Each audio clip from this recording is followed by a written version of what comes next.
Ce qu'on attend d'un plotter de découpe, c'est évidemment une découpe précise, facile à utiliser et un logiciel pas trop compliqué à prendre en main. C'est sur ces critères qu'on va découvrir le plotter de la marque Vevor. J'ai déjà fait une sélection de motifs complexes avec plein de détails pour voir ce qu'elle a dans le ventre. Dans cette vidéo, je teste le plotter 375 avec écran intégré, idéal pour débuter. Comme son nom l'indique, il permet une alimentation maximale de 375 mm par l'arrière et une largeur de coupe de maximum 285 mm. Sa hauteur de coupe est de 1 mm. Au niveau du prix, le 375 se positionne en dessous de ses concurrents. À la réception de la machine, il y a quelques échantillons de vinyle et un rouleau de papier transfert transparent. J'expliquerai à quoi il sert et comment l'utiliser. En plus des câbles, la boîte contient tout le nécessaire pour découper immédiatement. L'embout qui accueille les lames, un jeu de recharge avec 3 lames, un autre embout pour feutre que j'ai hâte de tester. Il y a aussi un scalpel, le CD d'installation et une clé USB avec le logiciel et des vidéos explicatives. Le design est sobre, pas de chichi. L'écran de contrôle est sur le haut, la tête de découpe au milieu et à l'arrière, le roulement pour maintenir le vinyle. Simple et efficace. Je soulève les bras pour lever les rouleaux d'entraînement et j'insère le vinyle côté couleur toujours vers le haut. Je déplace les rouleaux à chaque extrémité de la zone à découper. Ensuite, je glisse le vinyle jusqu'à ce qu'il se trouve sous la tête de découpe et je rabaisse les bras de rouleau d'entraînement pour le maintenir. Pour la première utilisation, je retire la protection rouge en caoutchouc de l'une des lames. C'est l'endroit où se trouve la partie tranchante. J'insère le côté opposé à l'intérieur de l'embout et le pousse jusqu'au bout, en prenant soin de ne pas me blesser avec la lame. Cette partie est aimantée, donc une fois insérée, la lame est maintenue. Ensuite, j'insère l'embout dans la tête de découpe, côté lame vers le bas, et je l'enfonce jusqu'à ce qu'il atteigne la butée. Je tourne la petite molette pour le serrer.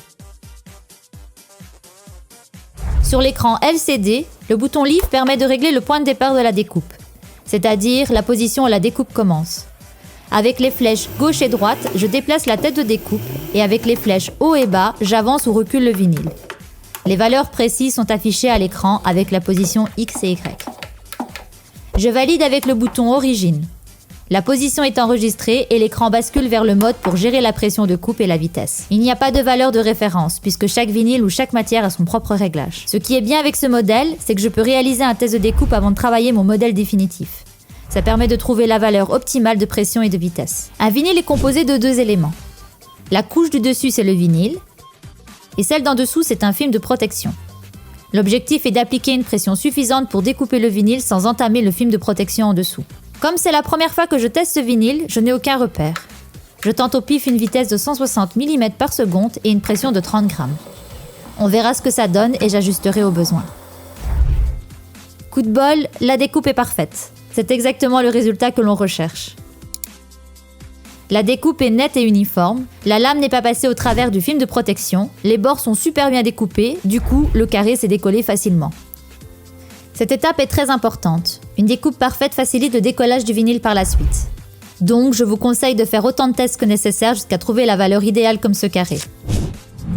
Pour montrer les différents cas de figure qu'on pourrait rencontrer, je vais faire comme si j'avais fait une boulette en mettant des valeurs trop hautes. J'augmente la vitesse à 200 et la pression à 100 grammes. Je vois tout de suite que c'est trop rapide car le carré n'est presque pas découpé. Je réduis la vitesse à 160 et j'augmente la pression à 140. Cette fois-ci, la moitié du carré est découpée. C'est déjà mieux, mais la lame est passée au travers du film protecteur. Ce qui indique que la pression est beaucoup trop forte et que je dois aussi ajuster la vitesse. Idem avec la pression trop faible, comme 20. La coupe n'est pas régulière, la lame a accroché aux extrémités. Quand j'ai trouvé les valeurs parfaites pour la découpe, je connecte le plotter à l'ordinateur via le câble USB. Le logiciel s'installe depuis le CD ou la clé USB.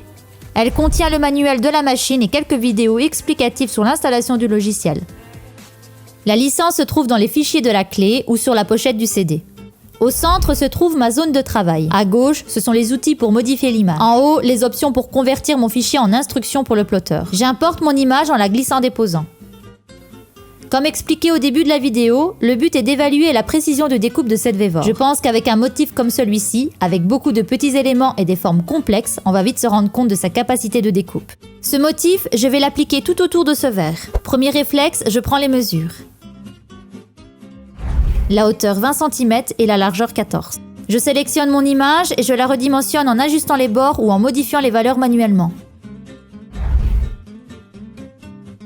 Ensuite, j'appuie sur la touche pomme et sur Créer découpe du contour. Une fenêtre apparaît, je clique sur Oui. Une nouvelle fenêtre s'ouvre. Dans celle-ci, le logiciel va convertir mon image en contour pour la découpe. Dans l'onglet Opacité, je peux augmenter la valeur pour mieux visualiser ma découpe. Il y a 2 couleurs. En bleu, c'est la partie que je vais garder pour mettre sur mon verre. Et en rouge, c'est le rebut, ce que je ne vais pas garder. La tolérance permet de grossir les contours de la découpe. En dessous se trouvent les options de contour, que je laisse telles quelles. Je valide en cliquant sur Trace. Le logiciel crée un nouveau document avec tous les tracés de découpe. Je vérifie que tout est correct et je valide. Je place mon nouveau fichier dans la zone de travail. Et j'appuie sur la lame à côté de la pomme. Dans cette fenêtre, je sélectionne le modèle. Si je valide, un message d'erreur apparaît. C'est normal, pour la première utilisation, je dois connecter manuellement l'imprimante avec l'ordinateur. Dans Propriétés, je clique sur Port. Et dans Paramètres, je sélectionne Cutter. Ensuite, je clique sur Couper maintenant pour envoyer le fichier au plotter. Je suis impatient de savoir comment elle va gérer ça. Premier constat, la découpe est silencieuse. Pour l'instant, tout se passe bien. Elle gère chaque petit détail, je vais la laisser finir à son aise. Après seulement 5 minutes de découpe, c'est déjà terminé. Je retire le vinyle soit en soulevant les bras de rouleau d'entraînement, soit avec la flèche du haut pour le déplacer vers l'arrière. De prime abord, la découpe s'est bien passée. Une bulle d'air s'est créée à cet endroit, ce qui a causé un pli sur toute cette surface. Mais heureusement, ça n'a pas impacté la découpe. C'est dû à l'échantillon du vinyle qui est très fin. Tiens, dites-moi en commentaire ce que vous avez déjà rencontré comme souci ou problème de découpe. Ça serait cool de traiter le sujet dans une prochaine vidéo. Et abonnez-vous si c'est pas déjà fait. Prochaine étape, vérifier la précision et voir si elle a bien géré la découpe. Pour ça, j'ai cet outil que l'on appelle désherbeur. Je l'insère dans une découpe et je retire délicatement la partie du vinyle que je ne vais pas utiliser. Cette étape est plus ou moins compliquée en fonction de la qualité de la découpe. D'où l'importance de réaliser un test au préalable pour trouver les réglages optimaux. Pour l'instant, je m'en sors plutôt bien. J'enlève l'intérieur de chaque forme pour ne garder que les contours. Vers la fin, j'ai quelques petites pièces qui se détachent avec. Mais encore une fois, c'est dû au fait que le vinyle est très fin. Mais ça va, ça reste correct. En tout cas, si ça se passe bien avec ce vinyle, c'est sûr que ce sera parfait avec la plupart des marques qui sont généralement plus épais. Parfait, la précision est impeccable. Maintenant, je vais préparer mon design pour le transfert. Pour cette étape, je découpe un morceau de la taille de mon motif dans le rouleau transparent que j'ai reçu avec la machine. Ensuite, je m'équipe de cet outil, un squeegee. Je décolle la partie supérieure et la pose sur l'extrémité du motif. Je me mets bien dans l'axe pour qu'à la fin, mon film transfert recouvre tout le motif. Avec le squeegee, je racle sur chaque élément pour qu'il se colle sur le film. Super! Je passe une dernière fois dessus pour enlever toutes les petites bulles d'air. Ça facilite le transfert par la suite.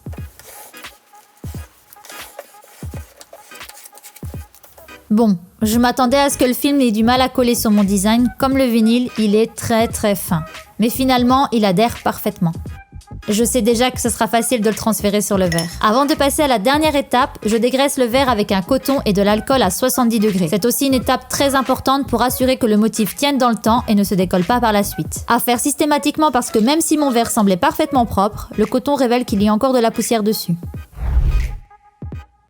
Ensuite, je retire délicatement la pellicule blanche de protection et dépose la partie transparente sur le verre, en veillant toujours à être bien aligné. C'est crucial, surtout au début. Avec le squeegee, je presse fermement sur chaque élément pour éliminer chaque bulle d'air. Ensuite, je retire le film tout en douceur. Si j'ai bien suivi chaque étape, tous les éléments se transfèrent sur le verre. Dans la bataille, j'ai perdu un petit cœur, mais c'est pas grave. Il était trop près du bord. Il a dû se déplacer au moment où j'ai retiré le rebut avec le désherbeur. Le résultat est vraiment sympa. Pour une première, je suis super contente. De la découpe au transfert, tout s'est bien passé. Pourtant, c'était pas gagné d'avance car le vinyle reçu avec la machine était très fin, donc compliqué à travailler. On verra par la suite comment ça se passe avec un vinyle standard.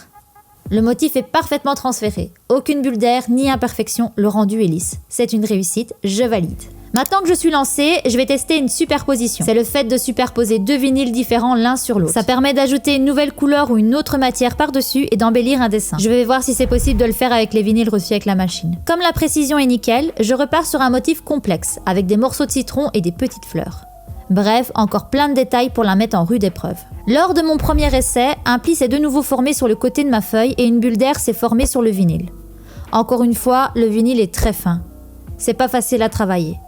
J'ai recommencé plus haut sur la feuille et pour le moment ça se passe bien. Comme pour le précédent motif, le plotter a mis moins de 5 minutes pour découper l'intégralité du dessin. Pour le transfert, le procédé est presque identique. Je dégraisse mon verre avec l'alcool.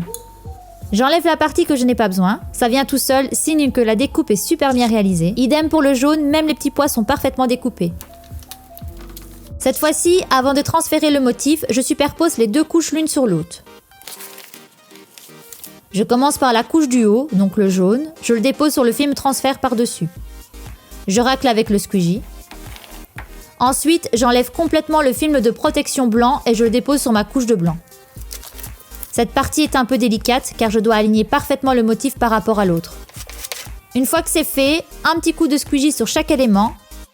Je transfère en alignant le motif par rapport au bord.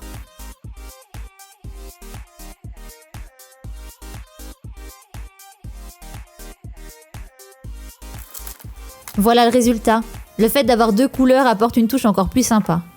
Le citron ressort mieux et j'ai une écriture en 2 couleurs. Encore une fois, la découpe est précise. Chaque détail est bien reproduit. Elle a bien géré les angles. Une partie qui est normalement délicate, c'est très propre. Du coup, le transfert était facile. Voilà comment gérer un vinyle très fin. Cette fois-ci, j'utilise un vinyle, on va dire standard, donc plus épais. C'est un vinyle avec une finition holographique de la marque Techwarp. Qui dit nouveau vinyle dit test, trouvez le réglage idéal. Après 3 essais, la vitesse optimale est de 180 mm par seconde pour une pression de 60. Parfait, mon carré est découpé, le film de protection est intact et mes angles sont nets. Vu qu'elle découpe super bien, je me fais plaisir avec un mandala.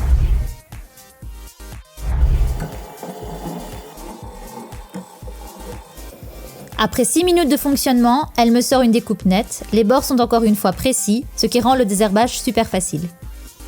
C'est agréable à travailler, surtout un motif comme celui-ci qui demande un désherbage minutieux. Comme quoi, ça vaut vraiment le coup de s'équiper avec un vinyle de bonne qualité pour faciliter le travail et obtenir un meilleur résultat. Pour la différence de prix, il n'y a pas photo. Je gagne du temps, j'évite les ratés et donc des pertes. Dernier outil qui m'intrigue et que j'ai hâte de tester, c'est le feutre. Il se place de la même manière que l'embout avec la lame. Comme pour la découpe, je règle la pression et la vitesse. Dans ce cas-ci, ça n'impacte pas vraiment le résultat. Le trait sera seulement plus ou moins marqué en fonction de la pression. J'ai lancé 2 mandalas, l'un avec beaucoup d'éléments et l'autre un peu plus géométrique. Pour celui-ci, elle a commencé par le haut et maintenant elle travaille un peu plus bas. Apparemment, c'est elle qui gère dans quel ordre elle travaille. Pour l'autre, elle suit simplement le dessin. En tout cas, je trouve ça super agréable de voir le dessin prendre forme petit à petit. Le plus complexe a pris 10 minutes et l'autre seulement 6. Je ne sais pas ce que vous en pensez, mais moi je trouve le résultat très réussi. Comme pour la découpe, les traits sont nets et précis. Pas de rature ni de bavure, c'est bluffant. Du coup, j'en ai profité pour commencer la punition de mon fils. À partir de maintenant, il n'écrira plus jamais une ligne de punition. C'est la Vévor qui s'en chargera. Ce que je retiens de ce premier test, c'est que malgré son look de vieille dame, la Vévor a très bien géré les différentes découpes. On va pas se mentir, c'était pas gagné d'avance. Entre mes motifs complexes et le vinyle hyper fin, elle s'en sort comme une pro. La découpe est précise et bien exécutée. Les angles sont nets. Au niveau de l'utilisation, comme on l'a vu, c'est très simple. Je charge le vinyle, je règle la pression, la vitesse et c'est parti. Le logiciel est intuitif, il convertit précisément mon image en contour pour ensuite l'envoyer vers le plotter. Pour quelqu'un qui débute dans la découpe, c'est clairement un choix idéal, surtout pour son prix. Moi, je me suis éclatée avec. Je n'ai testé que le vinyle, mais ça fonctionne aussi avec du papier ou autre matière très intéressante. Le vinyle thermocollant, pour mettre sur les vêtements, ça, je l'explique en détail dans cette vidéo. Et si tu veux en savoir plus, abonne-toi. À bientôt!